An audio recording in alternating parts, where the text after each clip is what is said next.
ما ينفعش ابقى في دهب وما اكلش رز بلبن من ايد جو. جو مشهور جدا جدا في دهب وفي مصر اصلا كلها بسبب ان هو بيبيع رز بلبن على العجله بتاعته في دهب. قال لي ايه معايا رز بلبن ساده لذيذ جدا وطريقته لذيذه جدا وبيتكلم عربي مكسر كده. قال لي معايا ساده وبتاع، الاسعار بتاعته الساده ب 25 وعنده حاجات بقى تانية اطعمه زي الشوكولاته التوت وعنده برضو بجوز الهند. حاجه جميله جدا. فانا جبت الشوكولاته، ده الشوكولاته بيحط صوص شوكولاته يعني كريم قوي، الراجل ده كريم قوي يا بابا.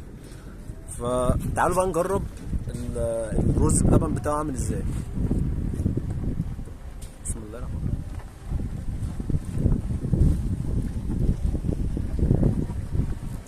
جامد جدا والله، جامد جدا، غرقان شوكولاته.